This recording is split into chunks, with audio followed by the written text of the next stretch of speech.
Welcome back everybody. In today's video I'm going to give you the basic lessons that we need to understand from the book Never Finished by David Goggin. That is embracing what? The unfinished journey. There is a quote I want you to remember as we begin today. The journey is the destination. But here's the problem we all face. We live in the world that obsessed with just completing things, with finishing tasks, with crossing the finish line. The idea of a never finished may sound for it even unforgettable or maybe uncomfortable, right? But what David Goggin just in his book Never Finished teaches us a life-altering truth. The journey of growth, the journey of resilience, the journey of achievement is what? Never truly finished. It's going to it's relentless, right? And it's going to, or it's pushing forward no matter the odds, right? No matter what you achieve, right? So today I'm just here to remind you of something powerful. Your journey is never finished until you say it is what? And the choice is always your hands, right? So chapter 1. Embrace the suffering. You have to embrace suffering.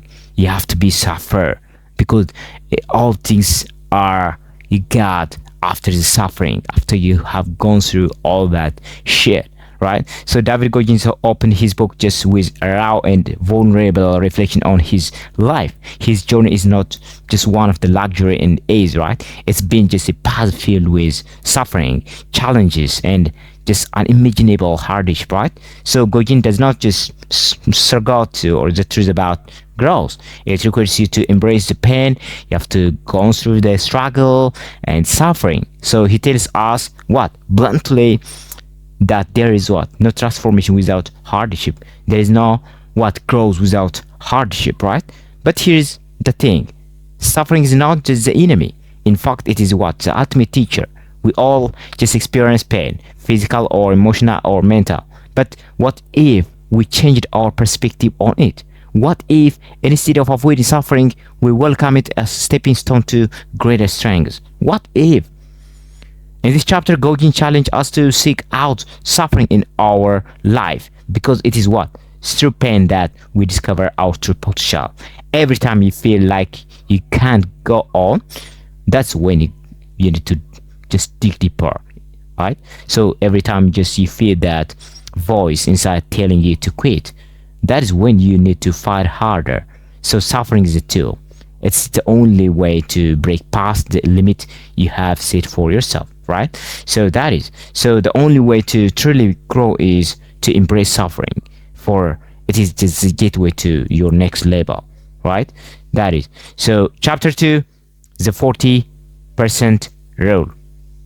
In this chapter, just Goggin introduced just one of the most powerful idea in his book, right? The 40% rule. According to just Goggin, when your mind tells you that you have reached your limit, you have really only tapped into about 40% of your potential, right? Think about that for a moment. When you're just exhausted, when you feel defeated, when you believe you can't take another step, you are only at the beginning of what you are capable of, right? That is. So the mind is the greatest obstacle to our success. So it is tell us to stop when you have just barely started.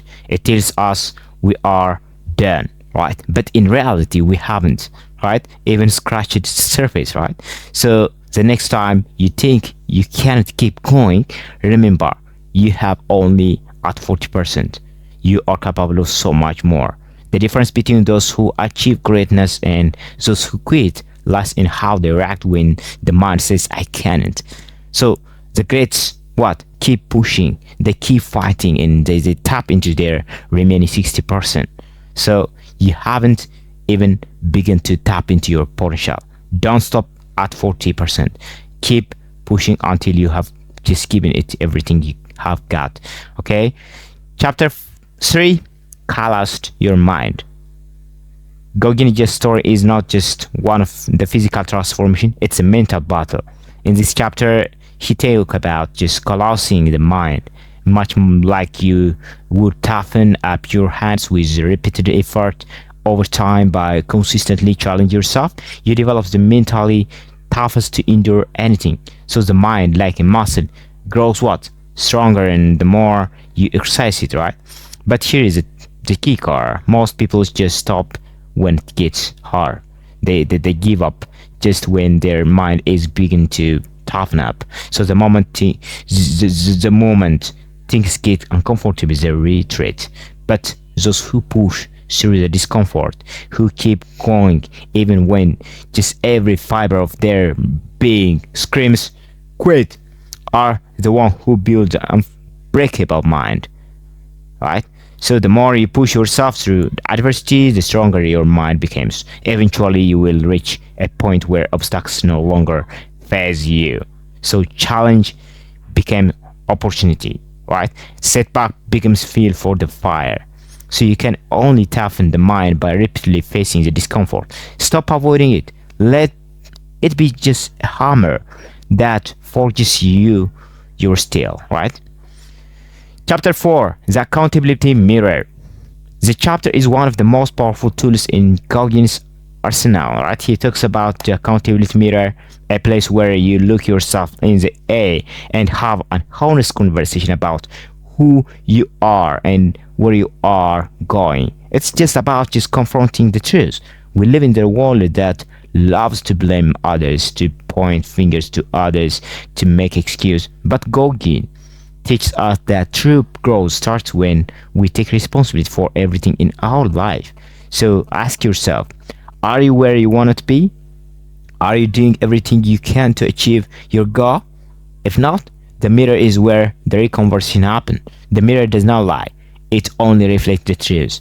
So every time you look in that mirror, ask yourself, what I'm doing to move closer to my goal? What can I do today to become the person I wanted to be tomorrow? This is how you hold yourself accountable, not by blaming the circumstance or other people, but by just taking full responsibility for your action and choice. Look in the mirror, it doesn't lie. The only person who can change your life is starting back at you, right? Chapter 5, taking souls. Right? In one of the most iconic parts of it, Never Finished, just Goggin talks about concepts is taking souls. A mindset that is about what? Dominating adversity. It's not just about surviving the struggle. It's about thriving in it and using it as a fuel. When Goggin is faced with challenge, he does not just try to make it through, right? So he thrives in them, right? He goes the extra miles, push harder than anyone around him, and in doing so, he takes their souls. He shows them what true strength looks like. This is about just using others' doubt and disbelief as a fuel to power yourself forward. It's a mindset of just not just surviving, but conquering every obstacles, every challenge, and every difficulties, right? So when you encounter setbacks, do not back down. Set up and show the world what you are made of. Take souls, don't just survive.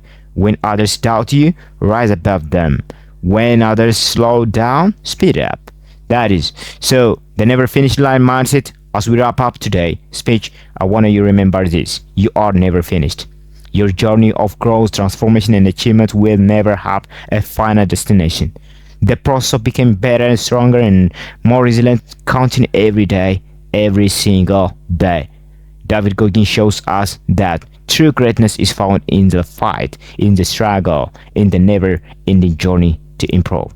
It's about just embracing suffering, pushing beyond your limits, toughening your mind, holding yourself accountable, and dominating every challenge in your path. So the next time you'll feel like quitting, remember, you are never finished. Your potential is limitless, and you have only scratched the surface. Keep going, keep pushing, never stop. When you think you are done, you are only at 40%. Keep going, keep growing, you are never finished. Thank you. Have a nice time. Enjoy the video again.